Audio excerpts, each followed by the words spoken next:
Good morning, researchers. Let me begin with a request to all of you, to everybody.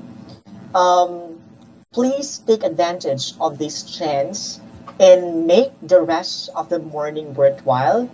Learning happens only when you allow it to happen. So I'm hoping that all of us will be able to use this opportunity to learn. All right.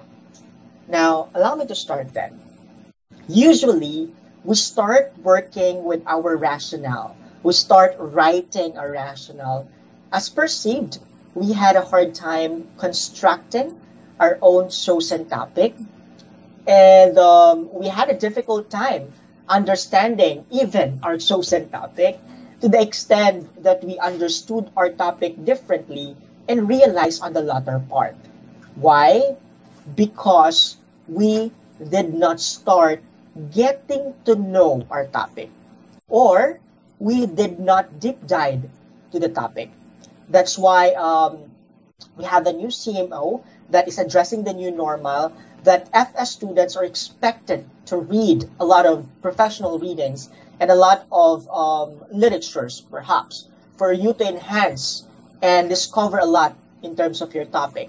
Now, for the student interns, they're expected to come up with an action research or classroom-based action research. Now, if you are guilty about it, so do I.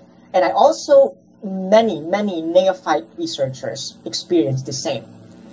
Guided researchers, on the other hand, begin reading and reviewing the literature that supports their ideas, topics, or area of focus. Let me highlight the term. They begin reading and reviewing the literature. That is why we will begin the review of related literature, or the journey, as I have entitled it, because we're gonna go through to a journey this morning, all right, in terms of doing our review of related literature. Now, this presentation is designed to tell you something about what a literature review is, why you might need one to write, why you need to write one, and how to do so. So, are we ready now to learn? All right, there you go. Now, let me invite you to the idea that a literature review provides you with a starting point, a direction, and a destination. A literature review provides us where to start, where we are heading, and what would be our destination. So let's dive in to understand it further. A literature review is a survey of scholarly sources on a specific topic. It provides an overview of the current state of the research on the topic by analyzing the relevant studies. And those studies, it looks for the important theories and methods applied. And it seeks to point out where that research is lacking or could be improved upon. As part of a longer piece of research, since it's going to be part of our chapters in our paper, it's there to ensure you that you have a thorough understanding of the existing research in your area of focus before to embark on your own. So this is like an assurance that you know what you're talking about. You know where this topic is heading, all right, before you start. That's why it is a starting point. Now, what are the literatures that we must read? What are these professional readings that we're talking about, sir? All right, since you said, sir, na we will read professional readings. So what are these professional readings? Now, the review of related literature consists of two collections or pertinent of reading published and unpublished in local or foreign setting. We have two categories, or we have two parts.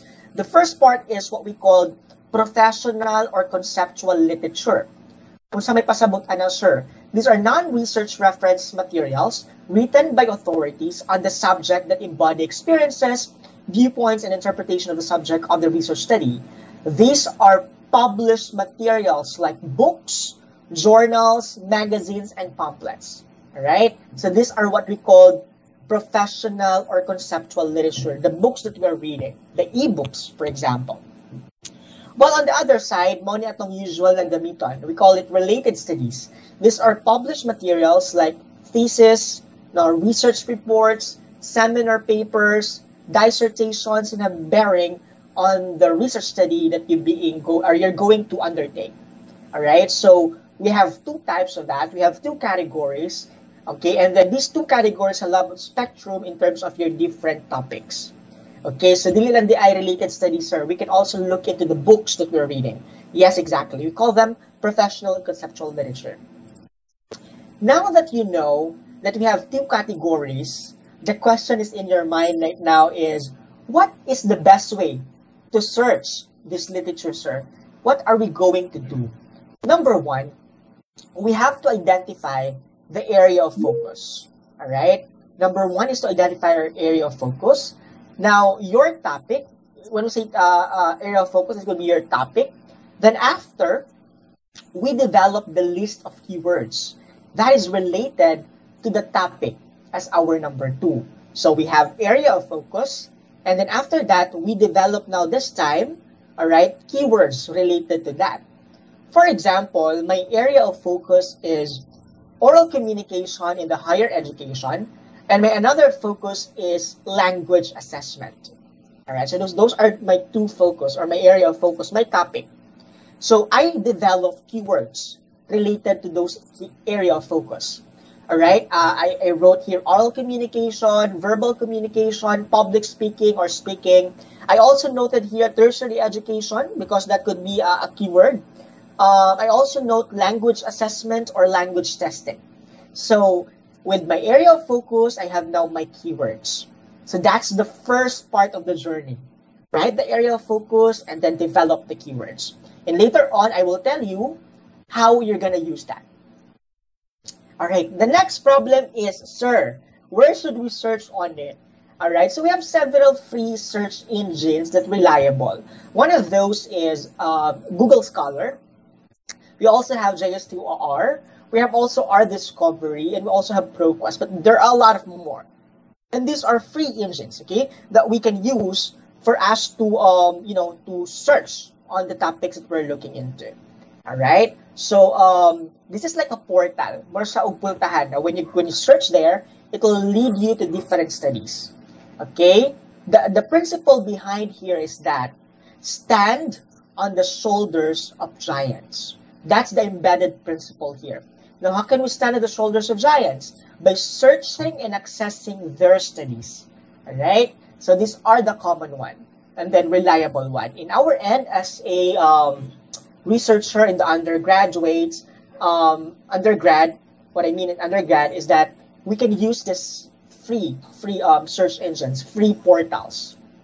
All right. So naanap ta, nabalaan na nato. I know the next concern here is, how are we going to search, sir? Usually, we copy the title and paste it in the search bar. All right, then voila, you have many studies already. However, my dear researchers, that is not a smart move. Okay, that is not the smart move. Instead, you can use the Boolean operators to help you narrow down your search. Remember, there are a lot of studies. So our job is to narrow down it so that mas dali na ito mapangita, right? Okay, so how are we going to use that? We will add "and" in a caps lock form to find sources that contain more than one keyword. For example, daghan yung keywords, okay? And then pari-pariha. Another one, we use "or" to find sources that contain one of a range of synonyms. For example, kanabitaw mga studies nga, mga title or keywords na pari-pariha lang. It's just that synonyms lang siya sa katungas ng word. So we're gonna use "or," okay, when we search on it. And then we can use also "not" to exclude resulting contains on a certain terms. For example, I am searching on technology, I'm searching on Apple, for example, and then when I type in, ang kasagara mo gawas kay Apple nga fruit. So you can put "not" there to exclude it, no? To make a point na clear ang imuhang gini-search. Okay? So that's what we call Boolean operators. Now let's go back to the keywords that I have made a while ago. So that's why I put "or," I put "and," I put "not," so that mas madali ang ako ang pag-search. It becomes easy for me to look for the studies that the studies that I need for my study. You know? So those are the things that we're going to do. The principle behind it is that, remember, we have to work smart. Okay? We have to work smart. So now, after searching, we have now several studies, for example. I have searched, for example, the title, Oral Communication, the Workplace Needs and Uses of Business Graduates and Employees. So what I will do now is to first see the title. Okay, the title is good. It looks like related to my study. All right. And then the next thing I have to do is to look at the cited by portion. Kanabit ang cited by, yan ay number, to check the credibility of the paper in one glance. For example, if taas kayo nag-number, therefore a lot of people searched and used it or cited them. Therefore, the paper in one glance, you can figure out, that's credible. A lot of people is using it.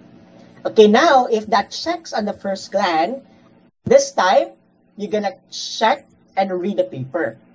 However, researchers, do not read yet the entire paper. You have no time for that. Save it for what matters most. So, quick tip, read the abstract only. If the abstract will answer and relate to your study, then that's the time you're going to read the entire paper. All right, so it saves your time. Okay, now, after reading the paper, okay, feel naman okay na siya, so you read the paper. After reading the paper, you can go to the references and check for related studies there. So no need na ka bumalik sa search engine, just go down to the references because they might have a lot of studies as well that is related from what you are talking about or what you are studying about. So you can go to the references and use them. See, if we are just strategic, then we can save much of our reading time. This time, sir, how can we organize our initial RRL? All right? The metaphor here is that we are like making our reservoir of sources. More than nagbuhat og aparador, no? Is that we are making our sources, put them all together, and then that we might need, all right, now, or we might need it later as we write. Okay, so dili man tanan natong nabasa, kailangan na nato karon nga moment. There are times that later part pa na ako siya magamit. But ibutang lang siya. Okay?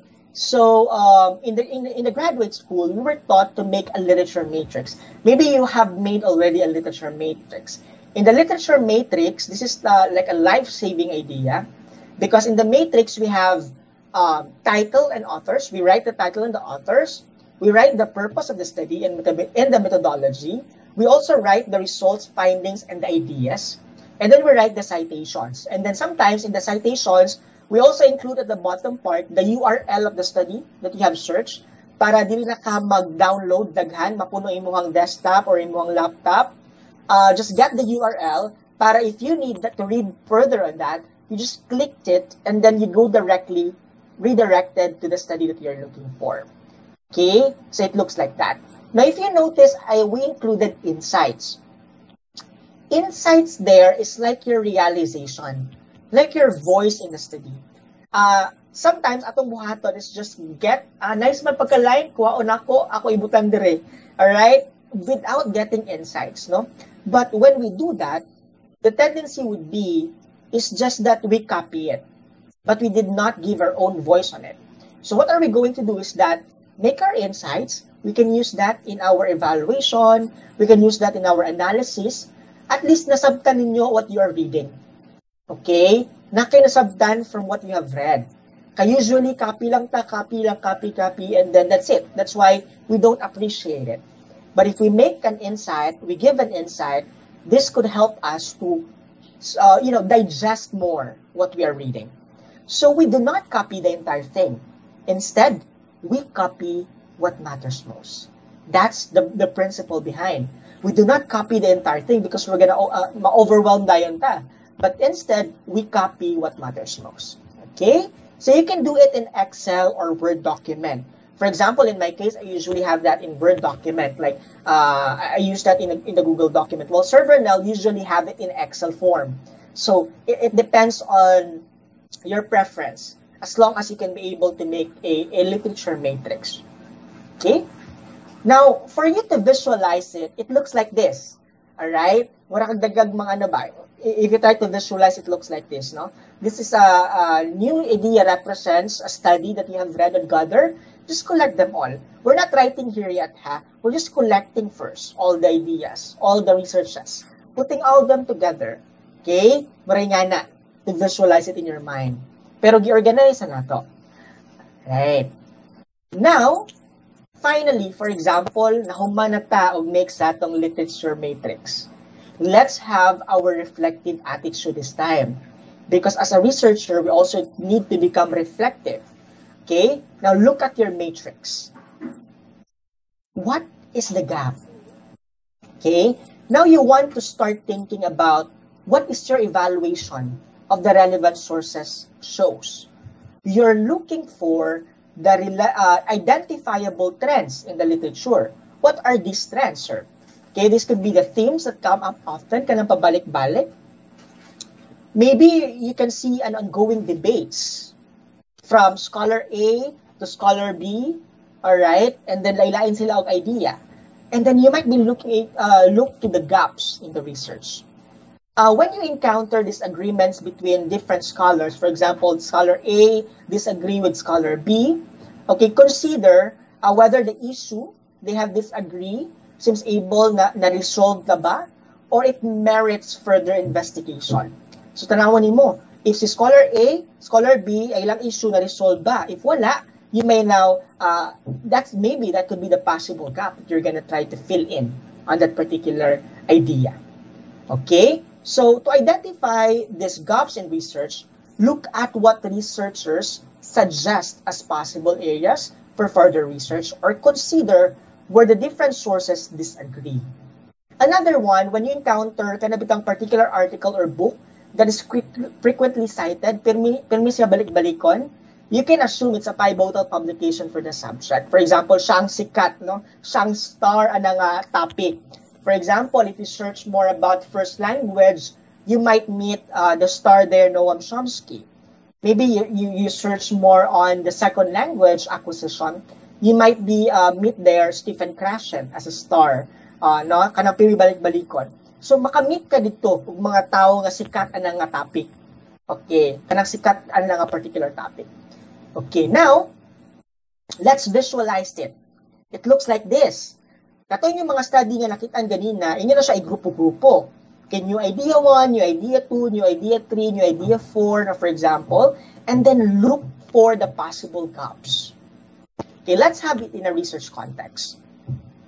For example, let's say we're reviewing the literature on the relationship of social media with body image issues. Okay, we notice the trend that most of the research in this area, based on yung pagtanaw sa inyong literature matrix, we notice that the trend that most research in this area is focused on young women. And then we also note that the interest in the visual aspects of social media is increasing over time. However, we also see relatively little research has been done in highly visual platforms like Instagram or Snapchat, for example.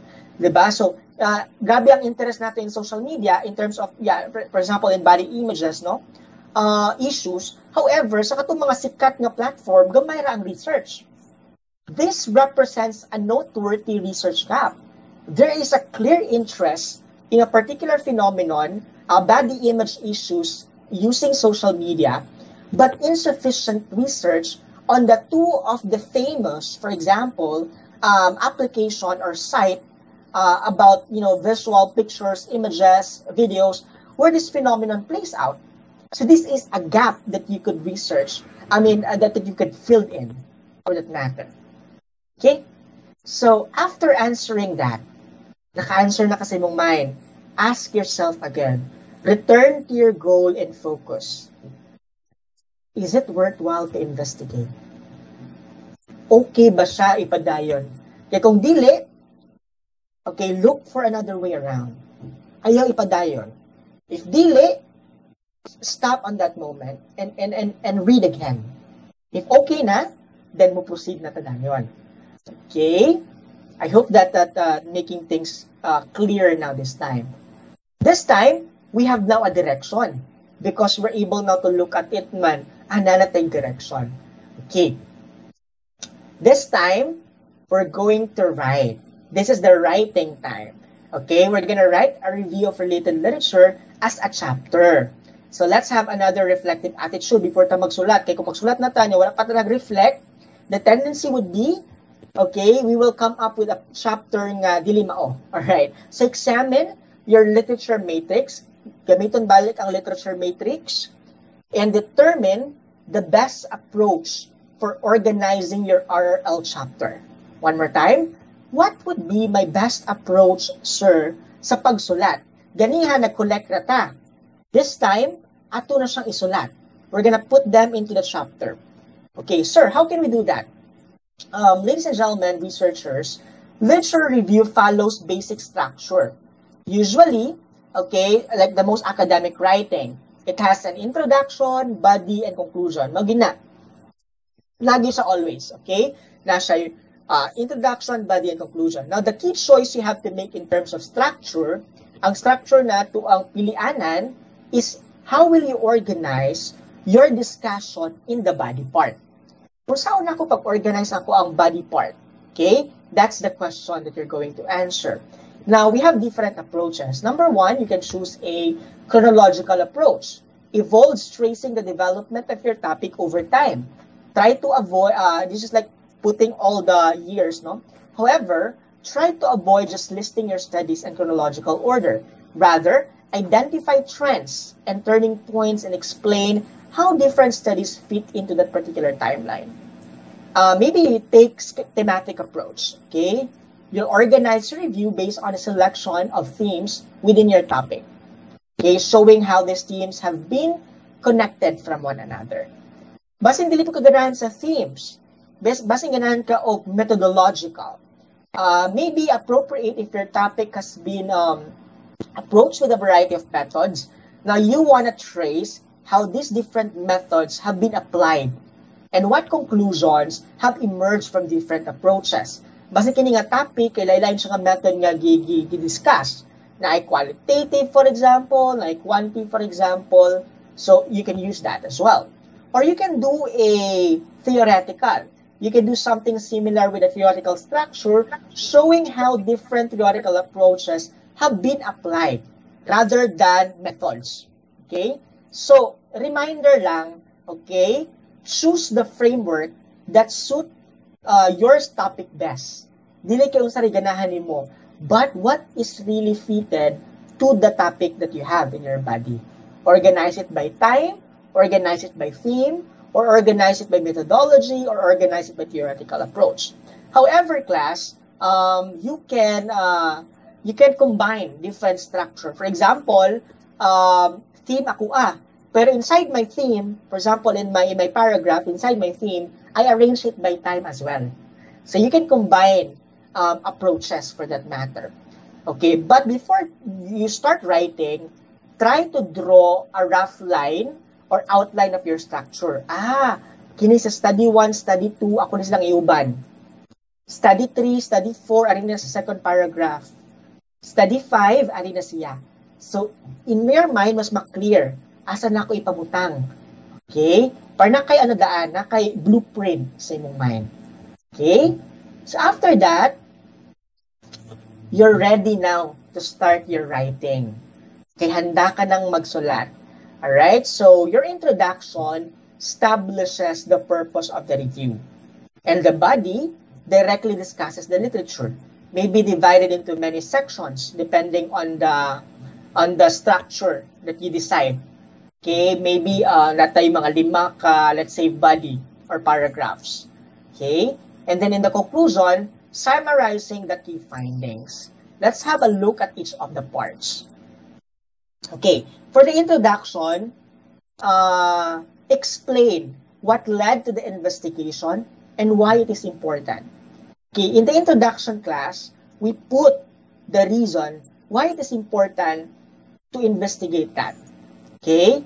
For example, in my introduction, I wrote, furthermore, to comprehend the significance of E3 assessment in the development of spoken language performance. So I want to investigate if I could link E3 assessment in developing the oral communication of the students.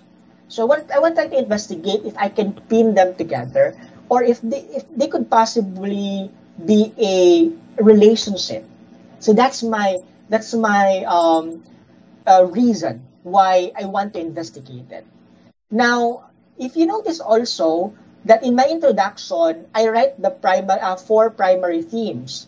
Okay? For example, I chose thematic. Now, I wrote here 4 themes which help me to organize my body. And it also helped me, or the readers, to understand better as what are they going to expect in the body part.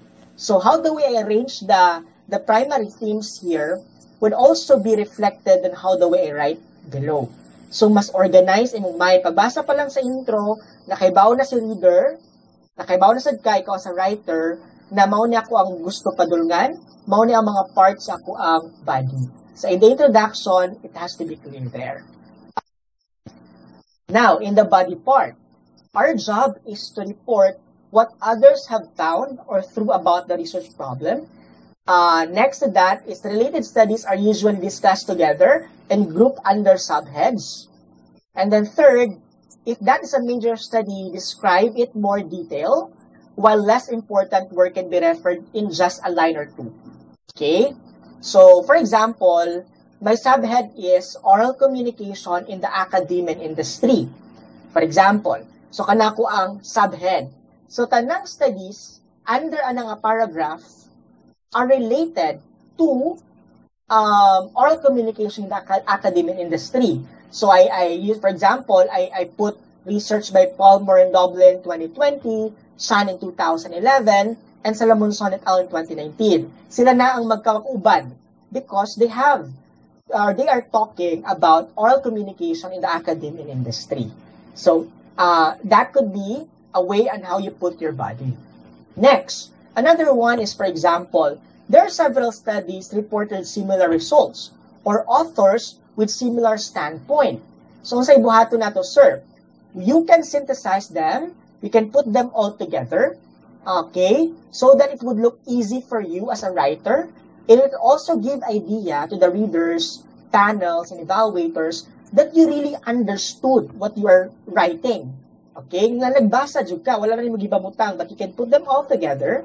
Like for example, Connelly and Swain, Bunchman and Palmer, I said there, all of them believe that communicative competence should include knowledge of grammar, appropriate discourse, the cultural background of the audience or receiver, and the strategy when a communication problem arises. So since all of them believe, so I put them all together in a synthesized statement or let's say sentence. Okay, now, most of us, what we do is, we have our topic sentence in the paragraph, and then, mag-cite na dayon ta sa author. And then that's it. Alright? So that's good. Is it good? Of course, it is not. Alright? So when you read, ingan ang forma, it looks like copy and a copy and a copy. Mura siya, nanguha lang ka, ibutang na ni mo diha, nanguha, ibutang ni mo diha, and that's it. That's not review of related lit. Okay? So sa ibuhato na mo, sir, after you identify your topic sentence, you'll need to back it up with citations. For example, in this example, Grabe, Warden, Height is your backup citation. Alright? After that, you will give your critical evaluation. Alright? You will also have to put your own voice for that matter. So as a result, your paragraph now combines the voices of the other authors and your own voice. Then, you'll understand what you are talking about. Okay? So, in this way, for example, like findings, and then at the latter part, you also give your evaluation, your assessment, your analysis on that particular one. Okay, so meaning, voice sa mga authors and voice nimo as a writer for that particular study. Now, sir, asa man namo nang pangita? Remember na kay insight in your literature matrix, you can use that as one of your voices. Also, to make your body coherent, dapat connected. Paragraph 1, paragraph 2, paragraph 3, paragraph 4, dapat connected. I call them body 1, body 2, body 3. So we can use transitional devices. For example, consequently, furthermore, meanwhile, and there has to be connected from one another. Body 1, body 2, body 3. Okay? So you may use transitional devices as you write. Now, this time, mag-end na ta sa ato ang literature review. So, sa may buhato na mo, sir. The first thing is tie together the main threads revealed in the literature review. So, tanang mga inyo nakitaan nga mga findings per paragraph, inyo na siyang tapukon. Okay? Inyo na siyang idugtong-dugtong.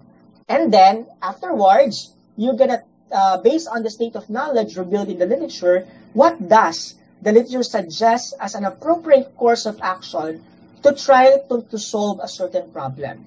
For example, in my conclusion, this chapter look a variety of variables. It's summarized with all the following ideas and every theme. Oral communication skills are one of the essential proficiencies required for higher education and future jobs. However, there is a significant disconnect between academic and industrial expectations for graduates' communication abilities. This is due to the way the skill is being taught or evaluated, for example. Teaching communication tertiary education exemplified, contextualized, and localized teaching practices, and so on and so forth. Now, as a result, the researcher wants to find a new language assessment instrument to help our future professionals improve their oral communication skills. So after natin na magdugtong-dugtong ang mga findings, now you try to end it with what could be the possible solution. What could be your possible action to take? Alright, that is now the best way to summarize and end your review of Relatedly. Okay, let's move on to some tips. For example, class, citing the authors is not enough. For example, gikopya nato, gibutang nato din sa itong paper, it's not enough. We need to paraphrase it. Now, paraphrasing is a skill, alright? We need to know that by ourselves. How can we paraphrase a certain statement? However, to make our job easy, we can use some application which are free, like Killbot. Now, for example, these are free. Just use it, copy the line that you wanted to cite, put in the Killbot, and then click the rephrase, and automatically it will be rephrased. However, just take note to read it one more because it might try to check if katong pasabot ni author same maghihapon diri sa imong paraphrase, because remember that's a computer and we need to, as an author, understand as well kung sakto ba na iyahang gisuwat diha. So you can still change, but at least it will make your job easy. Mas mapadali ang imuhang trabaho. Correct? Alright, so you can use this particular tool. Another one is citing your sources properly. Initially, we have to read different styles in citations. One that we're using now is APA, the 7th edition. Take note, ha? APA 7th edition. Okay, so my suggestion first is to read what is APA. Okay, para na kay knowledge. Alright, how to do that. Now, kung kaibaw na kaana, we can use now CiteFast as one of the example to make our job easy. Okay, so we can use an application. For example, I wanted to cite findings of Dr. Zarate in her study English proficiency via effects in social media. So I want to use her findings in my literature review. So what I'm going to do is that go to the CiteFast and then click journal, for example, and then click manual, and then I can now write all the details I need. After reading, save citation na dayon. It will give you in text, kana bitang-ibutang nato sa paragraph, and then also it will give you citation, it will give you references, no, para mabutang nimo sa ending part. Okay, so that could help you to make your job easy. We have a lot more. We have Mendeley, All right, you can use them all as one of examples. All right, now imagine we are done writing. We have reached our destination. Then, I would like you to ask yourself another reflection. After ninyo nabasa, after ninyo na-read, nasuwat, is this what I really want to contribute in the body of knowledge or to the practice? If the answer is yes, you're doing a great job. Thank you, researchers. I hope I was able to share something. Good morning.